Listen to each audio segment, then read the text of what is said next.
Well, hi, Animaniacs. Today, I will be reading my very first manga from my A Plus Mangas franchise, Awesome Man. Written by moi, of course. Illustrated by my good friend, Demetrius Motion Bullock.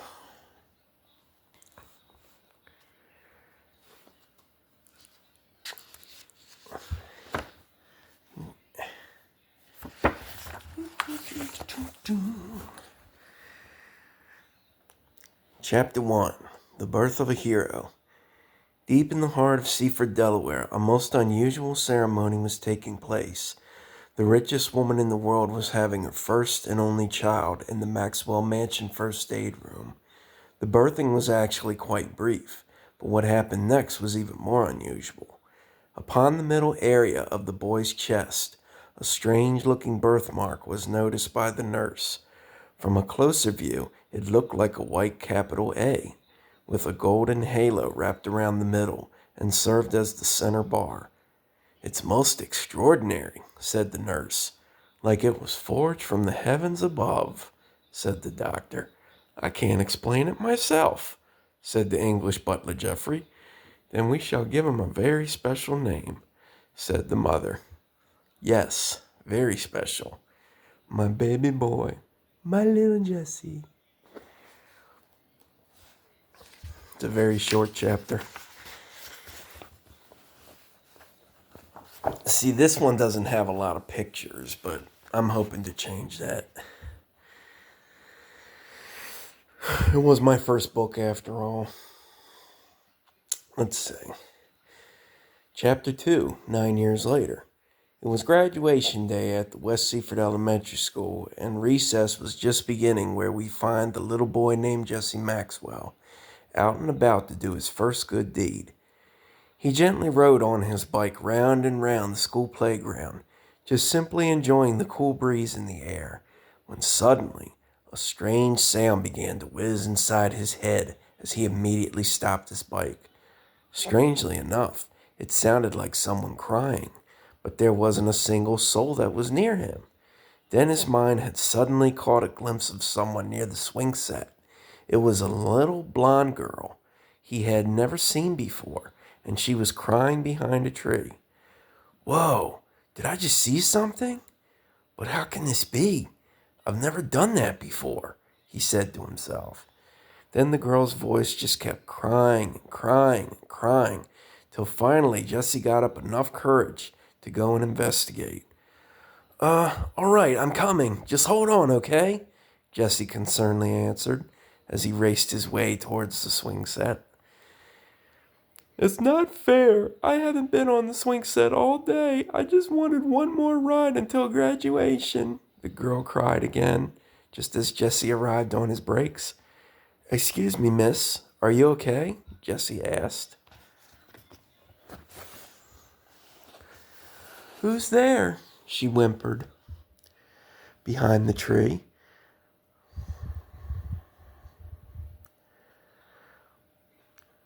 "My name's Jesse Maxwell. Is there anything I can do to help?" He calmly spoke. "Jesse Maxwell, the richest boy in the world?" she gasped. "Well, actually, I'm the son of the richest woman in the world. But let's get back to the problem. Weren't you just crying a while ago?" Jesse asked once more. "Well, yes, but how did you know?" the girl questioned. "Oh, I was just passing by. Then I saw you sitting there. So why are you sad?" Jesse asked again.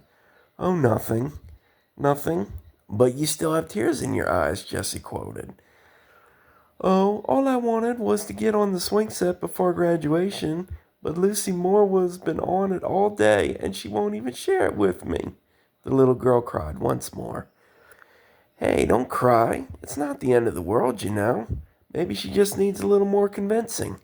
"I know. I'll go talk to her myself. Come on, follow me," Jesse declared. Okay," the girl followed.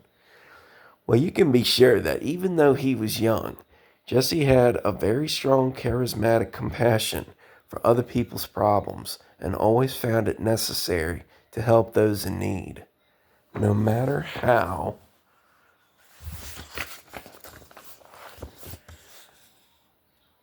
inconvenient it could have been for him.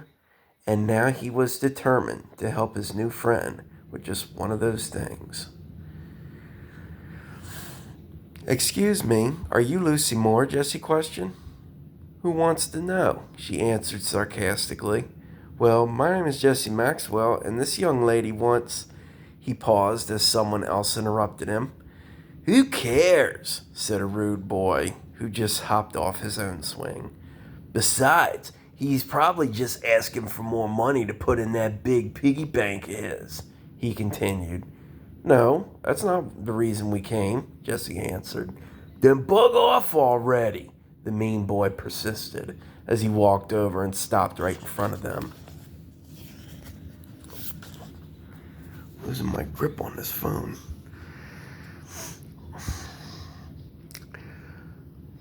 "Oh, come on, big brother. Give him a chance," Lucy giggled. "Aw, but sis, can't I just..." the boy argued. "Not today," Lucy calmly declared. "Aw, man. Well, you're lucky she's around, but you better be nice to her. See you later." The bully pouted as he walked away.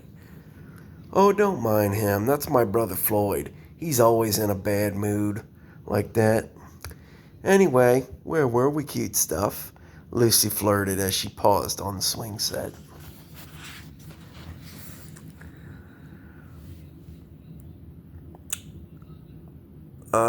Well, anyway, this young lady here was just telling me that she wanted to play on the swing set before graduation today," Jesse stuttered.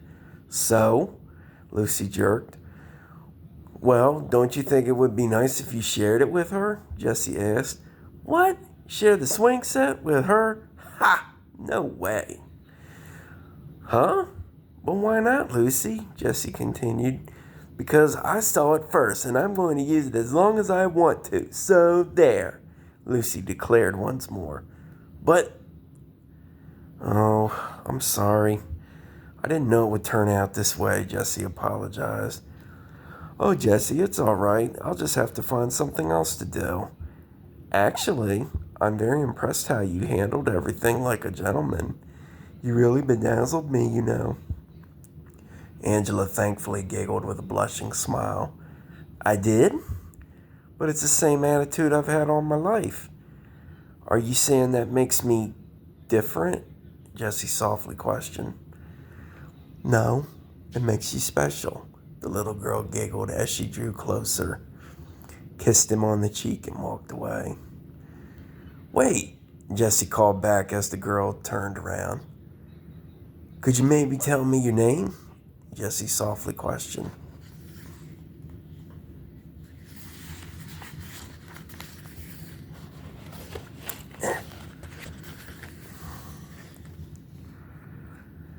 "My name's Angela. Angela Rose," the little girl giggled once more. "Pleased to meet you," Jesse bowed.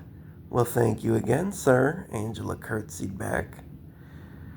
As Jesse saw his new friend walk away, he still thought he had a problem to solve. And just as he turned to see where he left his bike, he suddenly had a great idea.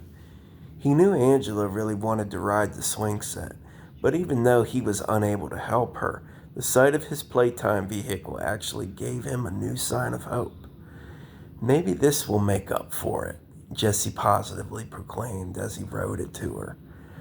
Meanwhile, elsewhere in Seaford, Cindy Maxwell was finishing her speech to announce the grand opening of the Maxwell Mall. "And now it gives me great pleasure to declare the Maxwell Mall officially open," Cindy proudly announced as she reached out to cut the red ribbon. Suddenly, without warning, a security guard caught sight of a hidden prowler on the roof, and a rapid gunfight broke out as Cindy was rushed to cover. Security was overwhelmed as the perpetrator leapt to the ground by wire and rapidly shot at the guards trying to make his way to Cindy.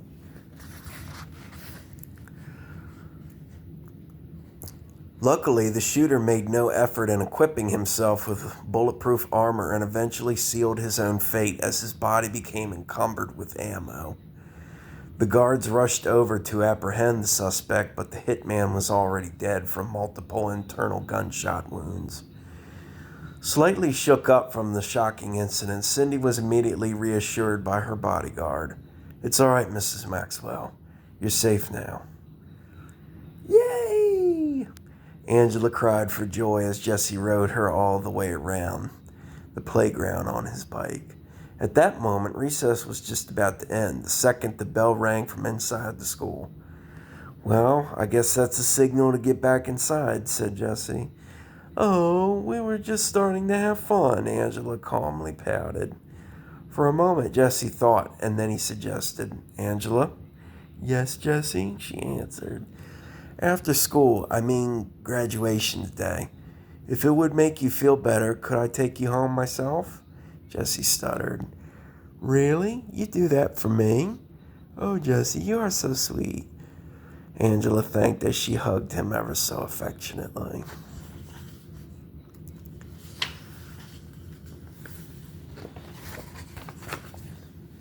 Oh, look what she did. Yeah. Now, see, I know it sounds corny, the conversations and all, but I'm not basing what I write on the way reality is. Yeah, in reality, people are cruel, people are mean, people don't have God in their life. But what I'm trying to give is sight of how life could be if we choose it so. How we could be living versus how we choose to live. But don't get that twisted. Chapter 3, Sensei Salutations. Suddenly, Mr. Jeremy Keaton, Jesse's classroom and martial arts teacher, came outside. "Jesse?" he questioned. "Yes, Sensei?" Jesse answered. "The principal has asked me to dismiss you early today. Now please follow me," said Mr. Keaton. "Early? But why?" Jesse questioned. From that day forth, Jesse was never the same vulnerable young man ever again. After his mother came close to being murdered, Jesse took his martial arts training to new heights than ever before. Each day after dismissal from middle school, Jesse would return to Mr. Keaton and practice in the elementary school gym. Even though Jesse had already achieved his Hapkido black belt, he felt he was still lacking in other areas of combat, so he chose to study new styles that would complete his warrior potential. Among these new styles were boxing, Jeet Kune Do, Jiu-Jitsu, Karate, Taekwondo, Ninjutsu, and Dragon Claw.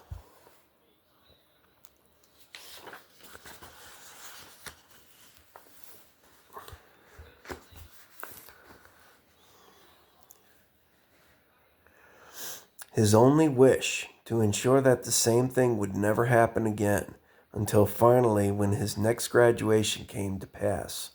"All right, Jesse, the time has come for you to your final lesson.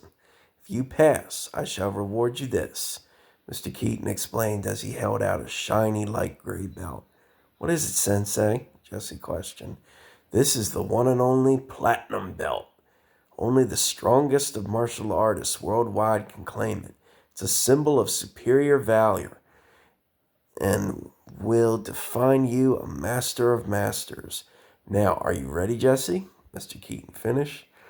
"Yes, Sensei," Jesse calmly proclaimed. "Very well, then. Let's start with this pearl." Mr. Keaton continued as he pulled the object out of his pocket. "In the Bible, it tells us it symbolizes an act of loyalty to God. When one is thankful enough to all they have to offer, there comes a time when they must sacrifice everything else in their life and replace them with this. Mr. Keaton paused. Okay, said Jesse. Your final lesson is simple. To earn your reward, you must learn the value of sacrifice by retrieving this pearl. But you have to use all that you've learned. Understand? Mr. Keaton explained. Got it, Jesse proclaimed. All right then. Ready? Fight! The teacher announced as he and his student quickly jumped into battle. About half an hour later, Jesse and his teacher were still resisting the chance to rest, as they continuously fought at a tremendous speed and were soon about to be accompanied by 6 individuals. I'm tired of waiting around for Dad. Let's just go see who this so-called special student is and find out why he's taking so long, said a teenage girl named Nikki as she approached and opened the gym doors with her sisters following behind. When the door was fully flung, the girls gasped out a confused enthusiasm when they saw what their father was doing and who he was doing it with. Gee, well, that really explains a lot, said her sister Lulu sarcastically. So this is what Papa's been doing all this time. But who's the cutie pie he's fighting?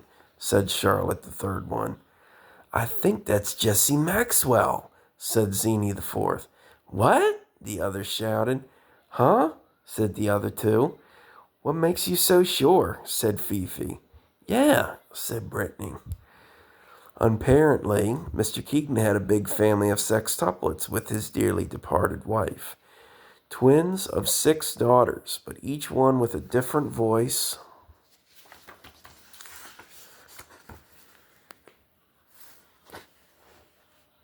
and personality. Now they were witnessing their father's part-time work with a student they found very interesting. All right, this is it, Jesse. Here I come, Mr. Keaton proclaimed as his daughters gasped from suspense. Hi-ya! He shouted as he hurled himself through the air with a mighty kick. With his lightning-fast concentration, Jesse stood for the impact. At first he thought he had to endure the hit, then held out his hands and grabbed his teacher's foot. He spun as fast as he possibly could, aimed for the nearby wall where the mattresses were stacked up, and let his mentor go in a flash, crashing him into the entire pile. For a moment, everyone was silent until Jesse noticed something fall from the front edge. It was the pearl, having fell out of Mr. Keaton's pocket from the impact, was now rolling towards Jesse and tapped him upon the toe. From the moment he reached down to pick it up, Mr. Keaton was pushing the mats off himself and glanced over to see what his pupil was doing.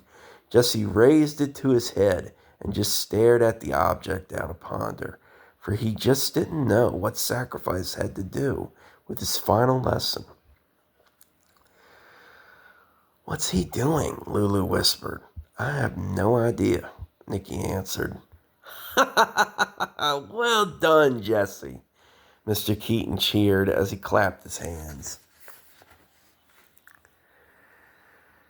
Then the sextuplets made their way towards the scene as Jesse just kept staring at the pearl in silence.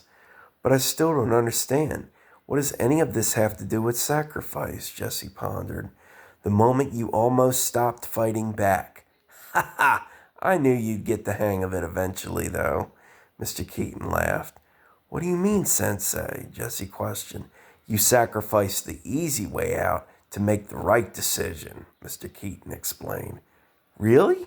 But it was just on instinct, Jesse continued. Ah, but the right instinct can trigger even greater results. Congratulations, Jesse Maxwell. Mr. Keaton smiled. See, I told you, Zenie laughed. Huh? Jesse spun. And there they are.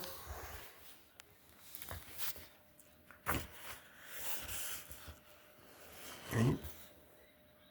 There's Jesse right there. And there's his sensei. And here's his daughters. Is Nikki the main leader? Lulu the sarcastic one. Charlotte the brainy one. Zini the modest one. Fifi the energetic one. And Brittany the shy one. You'll get to see more of them. Of course, they don't usually dress like this. Or that shape, but yeah.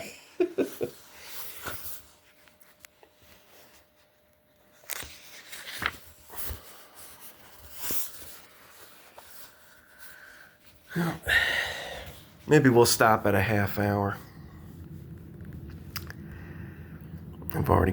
Now we're on chapter 4. Words from above. Completely exhausted from that entire evening, Jesse was thankful enough to finally get some rest as he flopped on his luxurious bed and waited for his dreams to take flight. Suddenly, without any warning, a strong but calm voice began to call out his name. Jesse, Jesse, are you there? It whispered as the boy raised his head, got himself up, and walked towards his backpack. As he zipped down the front and pushed aside the platinum belt, he realized that the pearl he obtained from his teacher was glowing and speaking to him. I'm here. Follow my voice into the book study. Understood? The voice asked again. All right, Jesse answered with uncertainty once more. A few minutes later, Jesse made his way into the household library, and then something even more amazing took place.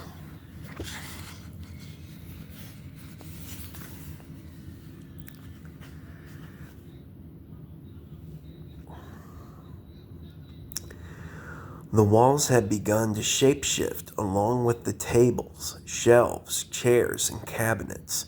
Even the books came together and transformed into a giant Bible. Little did Jesse know, an act of God himself was happening, and soon the entire library became a sacred holy sanctuary for knowledge. The pearl lifted itself out of Jesse's hand and floated towards the Bible that sat upon a huge pedestal. Come, the voice instructed. Oh, what now? Jesse thought to himself. As the pearl raised itself to the ceiling, it spun faster and faster to create the appearance of a large golden glowing light. Jesse just stood in surprise and puzzled silence as he watched the object start to settle. Now, I suppose you're wondering what this is all about. Well, let's begin then, shall we? The voice asked. Okay, Jesse stuttered. Very well then. Now there is much to be told, so listen carefully. First of all, I am of the many divines who stand above everything and everyone. I help create the world, the galaxy, and your fellow humans, including your half-brother, Jesus Christ. The voice paused. I am God, and I'm your father. The voice finished as Jesse gasped. My father? Jesse asked.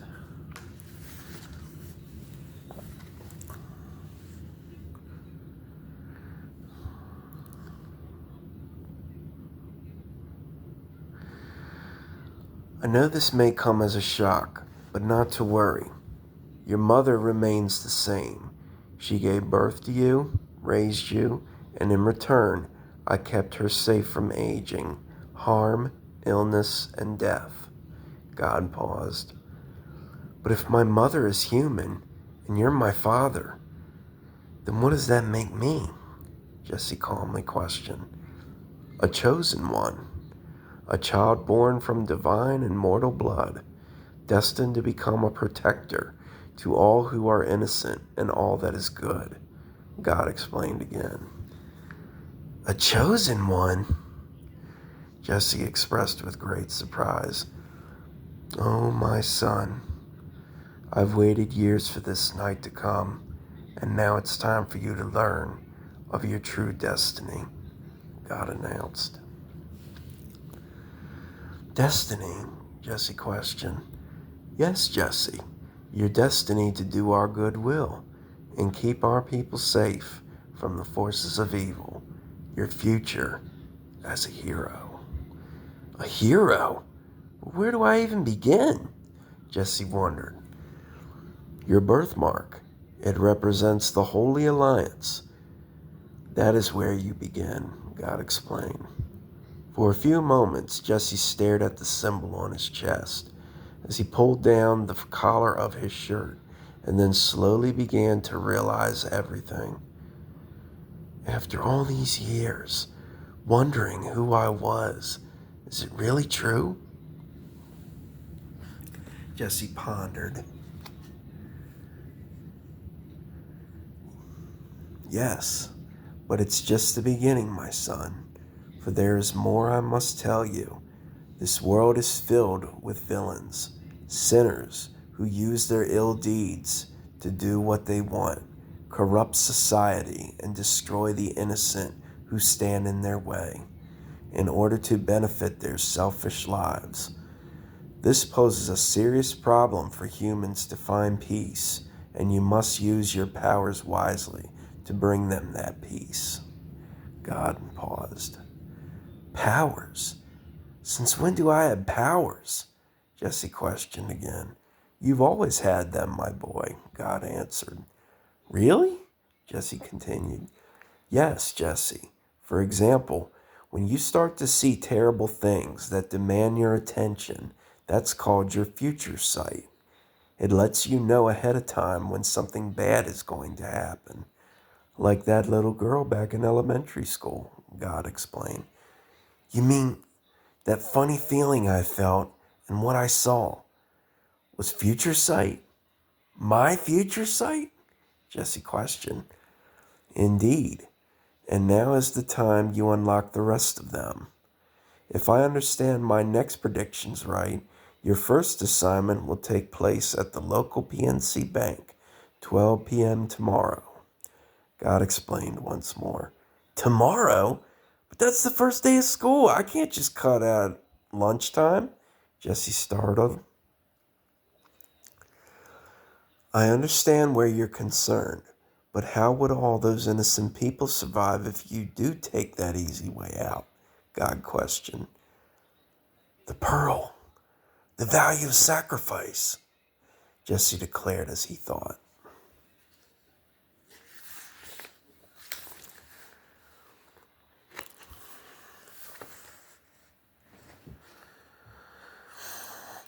Today at the first lesson, Mr. Keaton tried to teach me the value of sacrifice at the same time. He was right. It's the choice I had to make between what was easy and what was right. At first I was hesitant, but I understand now, Jesse proclaimed once more. I'm sure he is very proud of you as I am. But now you must learn the magic phrase, God continued. Now, in case of an emergency, this phrase is the key to unlocking the rest of your powers, God explained. What is this phrase? Jesse questioned. The words are, in the name of justice. Afterwards, you will become a mighty hero with the power to make the impossible possible. That is, if your heart is in it. So what is your decision, Jesse? God finished. Although he was very nervous, Jesse took one last look at the birthmark upon his chest. He realized he had a responsibility and made up his mind. I'll do my best, Father. Jesse smiled with tears of happiness in his eyes. Then please go with care, Jesse. I'm so proud of you already, and I love you very much, my son." God sweetly finished as everything went back to normal, and Jesse wiped the tears from his eyes. And there he is. Yep, here's Jesse right here. There's the book. There's the pearl. There's the library. Yep. Maxwell Mansion. All right, it's been a half hour, so I think we'll break for today. We'll continue on chapter 5.